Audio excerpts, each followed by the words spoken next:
The courtroom was cold that morning. Rows of wooden benches stood still as people waited quietly. No one spoke, no one moved. Everyone stared at the door near the front of the room. The door prisoners came through. Suddenly it opened. 2 officers walked in, holding the arms of a young man in an orange jumpsuit. His head was down. His hands were locked in cuffs. He didn't look left or right. Just walked. Every step sounded loud in the silence. The judge looked up from her papers. Her name was Marilyn Harper, fair, and known for her sharp mind. For 17 years, she had sentenced criminals, solved fights, and given justice to victims. But today, something felt different. When she saw the boy walk in, her eyes stopped. She leaned forward slightly. His face was rough, older than his age. He had a deep scar under his right eye, but those eyes looked familiar, almost too familiar. The court clerk called his name out loud. Case number 647, the State versus Devin Carter. Devin stood at the front, silent. He looked up briefly, and that 1 second was all it took. Judge Marilyn's heart skipped a beat. There was something about that face, that look, that pain.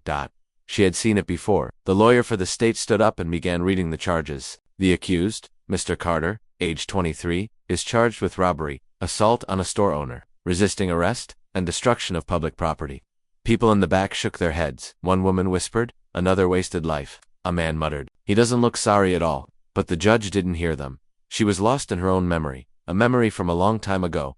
Flashback, a younger Marilyn, maybe 19 years old, walking through a rough neighborhood during a college volunteer program. She worked weekends at a shelter for poor children. One rainy night, she stayed late. On her way home, a man grabbed her purse and pushed her into an alley. Before she could scream, someone ran into the man, a small boy, fast and fearless. He didn't speak, he just threw rocks, kicked hard, and gave her time to escape. She ran. When she looked back, the man was gone.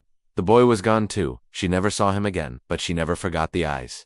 Back in the courtroom, Marilyn stared at Devin. Could it be him, the boy from that night? But no, too much time had passed. Too many years. She shook her head and focused. Devin stood straight. Not nervous, not angry, just empty. He didn't look at the judge. He didn't look at the crowd. He just stood there, like someone waiting for the end of a story that already felt written. His defense lawyer tried to speak for him. Your Honor, my client is willing to take a plea. He will serve time. He does not wish to speak. Marilyn raised an eyebrow. He doesn't wish to speak. At all. The lawyer nodded. That's correct, ma'am. She looked directly at Devin. Is this true, Mr. Carter? Devin finally raised his eyes to hers. Something passed between them, a flicker of emotion, recognition. Then he spoke softly. Doesn't matter what I say. The courtroom stayed quiet. One woman in the back began to cry. She was the store owner's wife. But Marilyn kept her eyes on Devon. She couldn't stop thinking about the boy. From years ago, the one who never gave his name, the one who helped her when no one else would. She whispered to herself, no, it can't be. But inside her, a strange feeling grew. What if this man in front of her, this prisoner, had once saved her life? What if this was that boy? And if it was, what had happened to him? Outside the court, rain began to fall. Inside, the hearing moved forward, but Marilyn's mind was somewhere else. She looked at Devin again, and every time, the feeling got stronger. She had seen that face before. After court ended, Devin was taken back to his cell, but before he left, he turned once more and looked at the judge, just for a second, and that second was enough. Her heart dropped, because this time, she knew she had judged thousands of faces in her life, but this one wasn't a stranger. This one had once fought for her. Back in her office, Marilyn opened her desk drawer and pulled out an old folder. It was dusty, worn, and hadn't been touched in years. Inside it was a newspaper clipping from her college days. Headline, Student Attacked in Back Alley, Saved by Mysterious Child. There was a sketch of the child, drawn by a police artist. A sketch, with eyes just like Devin's. Her hands shook. The room felt too quiet, and for the first time in her career, Judge Marilyn Harper felt something new in a courtroom case. Not power, not fear. Judge Marilyn Harper sat alone in her office long after the courtroom had emptied. The folder lay open in front of her. Her fingers touched the old newspaper clipping gently, as if it might disappear if she blinked. The black and white sketch of the young boy stared back at her from the paper. The eyes in the drawing, they haunted her. And now, after today, she had seen those same eyes again, but older, angrier, tired. Could it really be Devin Carter? She leaned back in her chair and stared at the ceiling. How could that boy become this man? And why is he standing in my courtroom in handcuffs? Her thoughts were broken by a soft knock on her door. Come in, she said quietly. It was her court assistant. Jenny, you're still here? Jenny asked, stepping in with concern. Marilyn gave a weak smile. I'm thinking about a case. Jenny nodded. Devin Carter. Marilyn didn't answer right away. She just looked down at the old article again and whispered, I think I've met him before, a long time ago. Jenny's eyes widened. But Marilyn shook her head. I'm not sure yet. I need to find out. The next morning, Marilyn didn't head straight to court. Instead, she took a detour to a small, dusty library on the edge of the city. It was where she used to volunteer during college, back when life was simpler. The building hadn't changed. Same, creaky floorboards. Same old woman behind the desk. Miss Harper, the librarian asked with surprise. Is that you? Marilyn smiled. It's Judge Harper now, the woman laughed. You were always too smart for this neighborhood.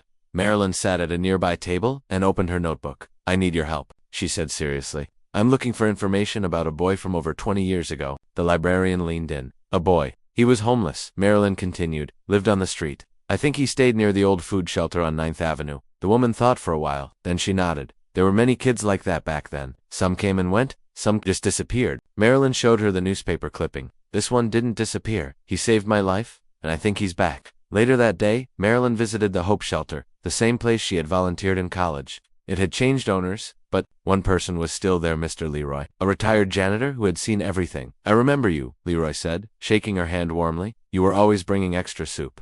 Marilyn chuckled. And you were always sneaking cookies too. The kids. She pulled out the same drawing.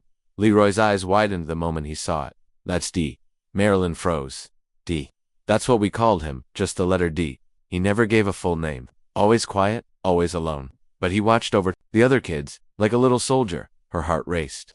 Was D his first name? No, Leroy said. He had a dog tag once. I remember it because it was shiny. It said, Devin Carter. Marilyn gasped. So it's true. The boy who once saved her was now standing trial before her. She returned to court the next day, her hands shaking slightly as she took her seat. Devin was brought back in, just like before, head down, eyes cold. But now Marilyn saw him differently. Not as a criminal, but as a boy the world had forgotten. She wanted to say something, but she couldn't, not yet. Judges couldn't show personal feelings. She had to stay fair still. She couldn't help it. She stared at him longer. Devin noticed, and for the first time he looked back with curiosity. Why does this woman keep looking at me like that? The court began. The prosecutor gave harsh words again. This young man has been in and out of the system since age 12. He's had every chance and still chooses crime. The defense lawyer spoke softly. He grew up without a home, a family, or stability. He was never taught how to trust, only how to survive. Devin sat silent until the judge surprised everyone. She looked straight at him and asked, Do you remember the shelter on 9th Avenue? The courtroom froze. Devon looked up slowly. What? The shelter? Near the train tracks? Did you ever stay there? Devon's face changed. His mouth opened slightly, but no words came out. He wasn't expecting that question. Yeah, he finally said. I lived near there. Long time ago. The judge's voice softened. Do you remember helping a girl one night? A girl who was attacked in the alley behind the shelter? Devin didn't answer, but his eyes gave him away. They widened. It blinked fast. He looked around, confused, like someone who just heard a ghost say his name. How do you know about that? He whispered. Marilyn leaned back in her chair, keeping her face calm. But inside, her heart was breaking. Court ended early that day. The public didn't know why, but inside her office, Judge Marilyn Harper sat with a single thought spinning in her mind. What happens when the one you owe justice to is the one you're supposed to punish? The courtroom was crowded. News had spread quickly after the last session. People were talking. Why did the judge stop the hearing early? Why did she ask about a shelter? Is she hiding something? Reporters filled the benches and the back. Some whispered, some scribbled notes. The air felt heavy, full of eyes. But at the front of the room, Devin Carter sat as he always did, still, silent, distant. He wore the same orange jumpsuit, his hands still cuffed, but something in his face had changed. He wasn't just tired now, he looked nervous. Judge Marilyn Harper entered the courtroom and took her seat. She kept her face calm, her hands steady. But inside, she was a storm because she now knew the truth. The man sitting before her was the same boy who once saved her life. And now, he was facing years in prison, maybe life. The court clerk stood and called the case. Case number 647, the state versus Devin Carter. The prosecutor stood up first. A tall man in a gray suit. Hard voice, sharp words. Your Honor, the evidence is clear. Mr. Carter broke into a local electronics store, attacked the owner with a metal pipe, and ran from police. He's lucky the owner survived. The judge nodded. Continue. The prosecutor pulled out a long file. Your Honor, this isn't Mr. Carter's first crime. He's been arrested multiple times. Shoplifting, fighting, resisting arrest. He's been in juvenile centers, halfway houses, even probation programs. He turned and pointed at Devin. This young man isn't lost. He's dangerous. We are asking for the maximum sentence, 20 years. Gasps echoed in the courtroom. Devin didn't move, didn't blink. Just stared forward. Next, the defense lawyer stood up. Her name was Rachel Brooks. Younger, softer spoken, but her voice was strong. Honor, she began. I won't deny the crime.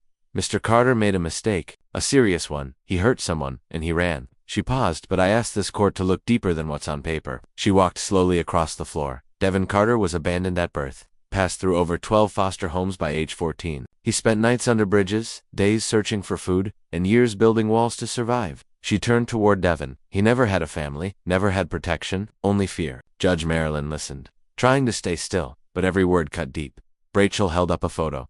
This was Devin at age 9. He was found sleeping in a laundromat, with bruises on his arms and no shoes on his feet. The courtroom went quiet. Some people looked down. One woman wiped a tear. Rachel spoke again. Devin doesn't need 20 years in prison. He needs a chance to break the cycle. He needs help, not punishment. She turned to Marilyn. We ask for alternative sentencing or rehabilitation program. Let him rebuild, not rot. Then she sat down, and silence returned. Judge Marilyn looked at Devin. Do you wish to say anything, Mr. Carter? Devin slowly stood up. At first he said nothing. Then, in a low voice, he said, I didn't ask to be this way. He looked around the courtroom, then back at the judge. People say I'm bad, but they weren't there. They didn't sleep on cold benches. They didn't watch people die on sidewalks. His voice cracked. I didn't hit that man to get rich. I did it because I was hungry, because I was angry, because I'm tired. He paused, tired of no one remembering me, until it's too late. The courtroom was still. Marilyn couldn't speak, because she remembered. She remembered the night he saved her. She remembered the look in his eyes, young, scared, brave, and now, those same eyes stared back at her, not asking for mercy, just asking to be seen. Later, during the recess, Marilyn sat in her chambers. Alone. She held the sketch in her hands, the drawing of young Devin from the news story. It was the only proof she had, the only piece of the past connecting them, but she couldn't show it, not yet. Judges must remain neutral. They must follow the law. But what if the law didn't see the whole person? What if justice needed a heart? There was a soft knock on her door. Her assistant Jenny stepped in. You okay? She asked gently. Marilyn looked up. Jenny, what would you do if the boy who saved your life became the man the law told you to punish? Jenny froze. What? Marilyn showed her the sketch. Jenny's eyes widened. Oh my God, I'm the girl he saved. Marilyn whispered, and now I have to decide if he spends the rest of his life behind bars. Outside, the rain had started again. Soft at first, then heavier. Inside the courtroom, people returned to their seats. Devin was brought back in. The final hearing would happen soon. Everyone waited to hear what the judge would say. Would she follow the file, the law, or would she follow something deeper? The prison hallway was cold and quiet. Judge Marilyn Harper had never been to this part of the building before. Usually, judges didn't meet prisoners outside the courtroom, but today, she had to. She needed to see Devin Carter not as a judge, not with guards or lawyers, but as herself. She had arranged a private meeting. No reporters, no notes. Just a quiet room and one chair on each side of the table. The door opened. 2 guards walked in with Devin. He wore the same orange jumpsuit, his hands cuffed. His face looked tired, like he hadn't slept in days. When he saw Marilyn sitting there, he frowned. What is this? He asked slowly. Another test. Marilyn stood up gently and waved for the guards to leave. Give us a few minutes. The guards hesitated, but nodded and stepped out. Devin sat across from her, arms folded.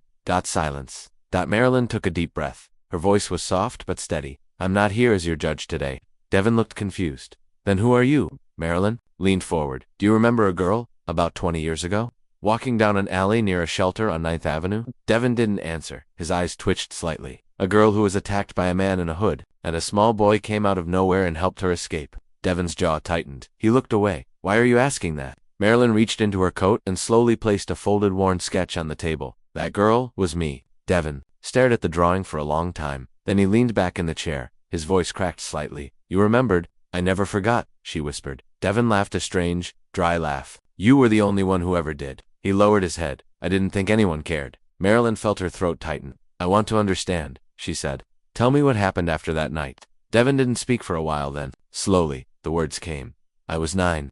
The shelter was full, so I slept outside most nights. I had a sister, but she disappeared when I was 6. I never saw her again. That night, I saw him grab you. I didn't know who you were, but I couldn't walk away. After I scared him off, I waited to see if you were okay, but you ran. I didn't blame you. He paused. The next day, the police came to the shelter. I thought maybe you told them about me. Maybe. Someone saw me, but no one ever said my name. After that, I stopped helping people. Marilyn wiped a tear from her cheek. I looked for you, she said. I told the police. I described your face, but they never found you. Devin shrugged. No one finds people like me unless we mess up. There was pain in his voice, but also truth. You're the only one who remembered my face, he said. And now, here we are. He looked straight at her.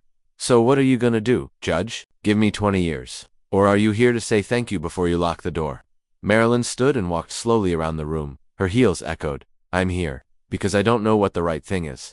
Devon's expression changed. He didn't expect that answer. You saved me, Devon. I never even got to say thank you. And now, I'm the person holding your future. She looked at him with honest eyes. That scares me. Devon sighed deeply. I've done bad things, not just this one. I've stolen. I've sought. I've hurt people, but I never killed. Never wanted to. He looked down. When you grow up alone, pain becomes normal. You stop believing in help. Marilyn nodded slowly, but deep down, you still wanted someone to remember. Devon said nothing, just nodded once. The guard knocked on the door. Time was up. As Devon stood, Marilyn reached out and placed a small paper in his hand. This is my personal number, not the court, just me. Devon looked shocked. Why? Because I'm not done remembering. He opened his mouth to speak, but nothing came out. He simply nodded and walked out. Back in her office, Marilyn sat in silence. The system didn't allow personal feelings. The law was cold, hard. But Devon wasn't just a case. He was a boy who had never been given a chance, and now, she had to decide. Would she follow the rules, or would she follow what her heart knew to be right? That evening, Marilyn called her best friend Claire, a retired teacher. She told her everything. Claire was quiet for a moment. Then she said, maybe he wasn't lost. Maybe he was waiting for someone to remember who he used to be. Next morning, Marilyn looked at Devon's file again. The words criminal history and assault were there, but between the lines, she saw a broken child, a forgotten soul, and she whispered, maybe it's time we stop punishing the broken, and start asking who broke them.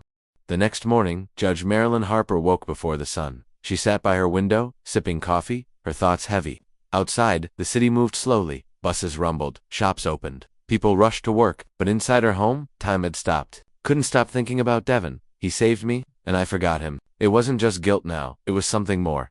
A feeling that she was meant to do something not just as a judge, but as a human being. She knew Devon's sentencing was coming.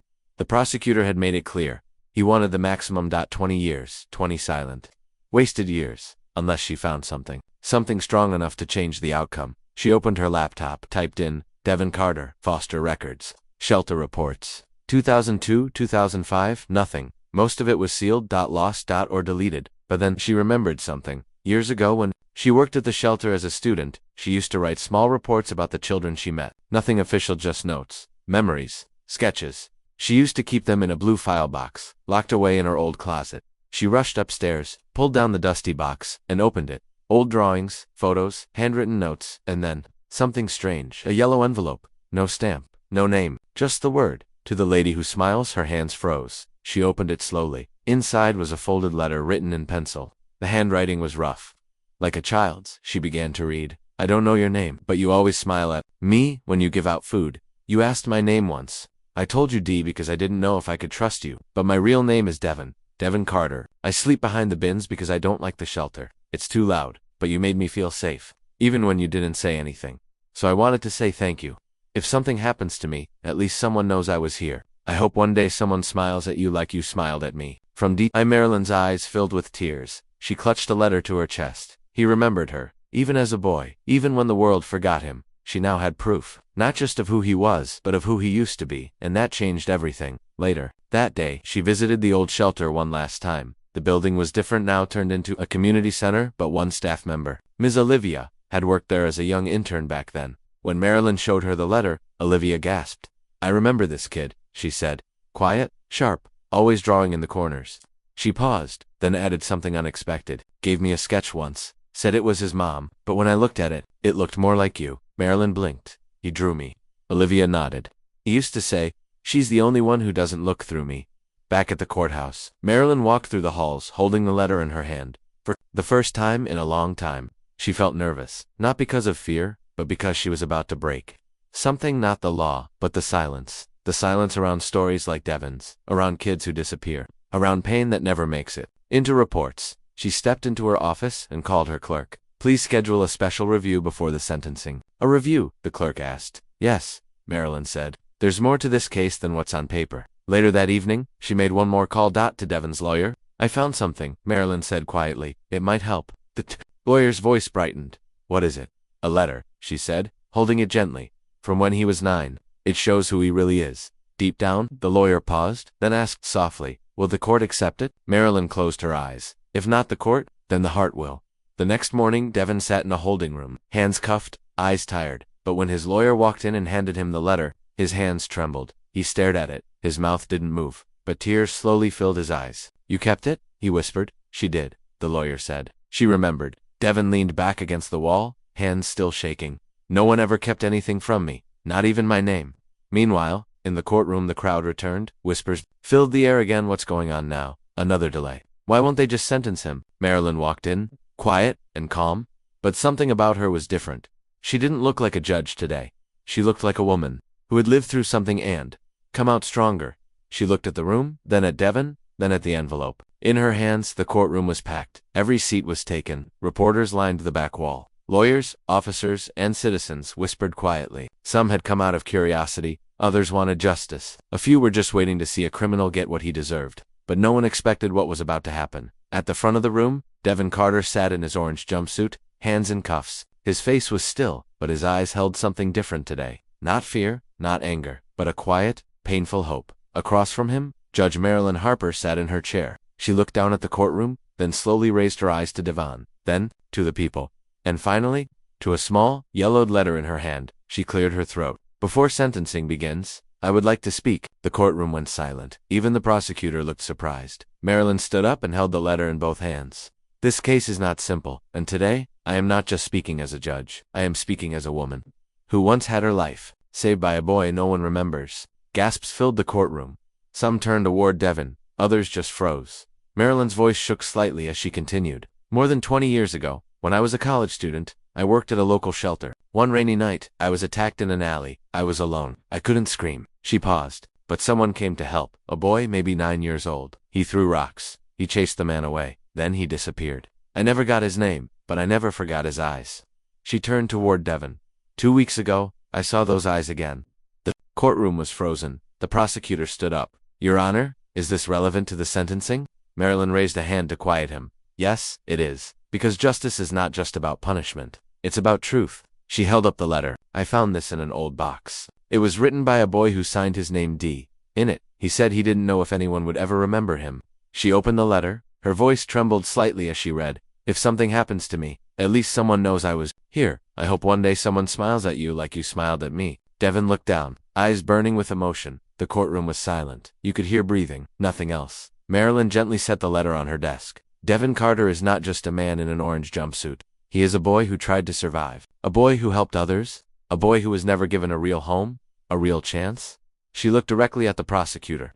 You want to give him 20 years? But I ask this courtroom, how many years have we already taken from him? The prosecutor stood again, face red. Your Honor, that boy is gone. The man before us today broke the law. Marilyn interrupted. Yes, he did. And the law must be respected. But we must also ask, why did he become this man? Who failed him? Who forgot him? What would you have become if no one ever said your name with love? No one answered. Because no one could. Marilyn turned toward Devin. Mr. Carter, do you have anything to say? Devin stood up slowly. He looked at the judge, then at the people in the room. I've been in handcuffs my whole life. Not just on my wrists, but in my heart. I stopped talking because no one ever listened. But if you're listening, now, then I just want to say I'm sorry. To the man I hurt, to the people I scared, to the world I pushed away. He paused, and thank you for remembering me. A woman in the back began to cry. Even a guard wiped his eyes. Something had changed in the room. The coldness was gone. Now there was warmth. Now there was truth. Marilyn sat down. She opened her file, touched the pages, then closed it again. Based on the facts and the full story, this court will not give a prison sentence today. Gasps again. Devin's eyes widened. Instead, Mr. Carter will enter a full rehabilitation program, including therapy, job training, and volunteer work. He will also visit schools to speak to youth, especially those forgotten by the system, because punishment alone cannot fix what the world has broken, but maybe healing can. People stood up, clapped softly. Devin didn't move. Tears fell down his face. For the first time in years, he felt something he thought was gone. Hope. Outside the courtroom, reporters gathered. Judge Harper, why did you go against the state? One shouted. She smiled softly. I didn't go against the law. I remembered the part of the law that says we must seek justice, not just revenge. Another reporter asked, what changed your mind? Marilyn looked at the sky. A letter from a boy who just wanted someone to smile at him. Devin Carter walked out of the courtroom, a free man. No chains, no prison van, no cold cell waiting for him. But he didn't feel free, not yet. The judge's voice still echoed in his ears. This court will not give a prison sentence today. He had heard many things in life: curses, police commands, threats, even silence, but never something like that he didn't know what to do with. Mercy, he didn't know how to carry it. 2 hours later, he stood in a small apartment the court had. arranged for him. It was nothing fancy, just one room, a bed, a small kitchen, a table with 2 chairs, 1 plate, 1 fork, 1 cup, but 2, Devin, it looked like a palace. "This is mine," he asked the officer who dropped him off. The officer nodded. "Don't break it," then left. The door clicked shut behind him. Devin stood there, alone, in silence. And then, for no reason at all, he cried. For the next 3 weeks, Devin began the rehabilitation program ordered by the court. It wasn't easy. Every morning he had to wake up at 6 o'clock at 7 o'clock. He went to therapy at 9 o'clock. He cleaned parks with a city crew at noon. He took job skills classes, writing, communication, construction, safety in the afternoon. He worked at the community center, cleaning chairs, handing out food, and sweeping floors. People stared at him. Some smiled. Some whispered. Some looked scared. He was used to that. But what he wasn't used to was kindness. One day, while serving soup at the center, a boy around 10 years old walked up with a small bowl. Devin reached for it, but the boy didn't move. He just looked up at Devin and asked, softly, "Did you really go to jail?" Devin paused. Almost the boy blinked. "But the judge saved you." Devin shook his head slowly. "No, she remembered me." Later that evening, Devin sat on the front steps of his apartment. He watched people pass by, mothers with strollers, workers heading home, kids on bikes. They were part of a world he had never felt included in, until now. He pulled out a small notebook and began to write. Something the judge said stayed in his mind. He will also speak to youth, especially those forgotten by the system. He wasn't ready for big speeches, but he could start here. With a pen, with a voice he was just now finding again. One morning, he walked into the courtroom not as a criminal, but as a guest. Judge Marilyn Harper looked up from her desk and smiled. "Mr. Carter," she said warmly, "you look taller today." Devin chuckled. "Maybe the weight on my back is lighter." She nodded and stood, ready to speak to the school group. As ready as I'll ever be. Inside the courtroom, 15 high school students sat where the jury would usually be. Some were noisy, some looked bored, but when Devin began to speak, the room slowly changed. "I was your age when I stopped believing in people," he said. "I thought the world didn't care if I lived or died, so I stopped caring too. I made mistakes, I hurt people, I lied, I stole, but I never forgot the one person who smiled at me like I mattered." He paused and looked at Judge Harper. "And one day, she remembered me." After the talk, a teacher walked up to Devin with tears in her eyes. "One of my students hasn't spoken all year, but today, she wrote a note. It said, if he can be forgiven, maybe I can too." Devin looked down at his hands. For years, he had used them to steal, fight, and push people away. But now, his hands were giving others hope, but not everyone was ready to forgive. One afternoon, Devin was walking home from the grocery store when a man stepped in front of him. "You're that guy from the trial," the man said. "The one who beat up the store owner." Devin nodded. "I'm trying to fix what I can." "You should have gone to prison," the man growled. "Judge went soft on you. People like you don't change." Devin didn't argue, he just stepped aside and walked away. But the words stayed with him.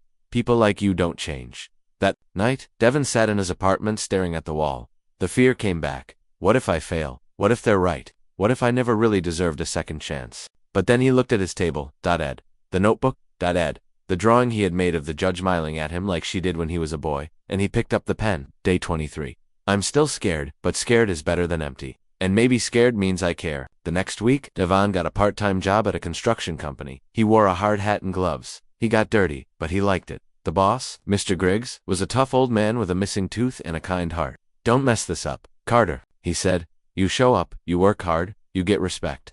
Devin nodded. He worked harder than anyone else, not to prove something, but because he finally wanted to be part of something. One day, as he packed up his tools, he saw Judge Harper waiting near the fence. "Tot," she waved. "Just checking in," she said. "I'm still showing up," he replied with a smile. "I know," she said, "but I needed to see it for myself." She handed him an envelope. Inside was a small letter, written in her handwriting. It read, "To the boy who saved me, you've spent your life in the shadows, but now you're building something, and this time, it's not a wall to hide behind, it's a life. Keep going." The lady who smiles, Devin stood frozen, then looked up at her. "Thank you," she nodded. "You earned it." It was a quiet Thursday afternoon at the community center. Devin Carter had just finished cleaning up after a workshop. He wiped the last table, stacked the chairs, and placed the leftover notebooks in a plastic bin. Outside, the sun was setting, painting the sky with soft orange and gold. He was tired, but peaceful. For once in his life, peace didn't feel like a stranger. Just then, the front door creaked open. Devin didn't look up. He thought it was another volunteer. "We're closing in 15, he said. But the person didn't answer. Instead, a soft voice whispered, "Devin?" His hands froze. The rag dropped from his fingers. He turned around slowly. Standing near the door was a woman maybe in her mid. She wore jeans, a sweater, and held an old backpack over one shoulder. Her hair was tied back. Her face was unsure, nervous, but familiar. Too familiar. Devin stepped closer. His voice was barely a whisper.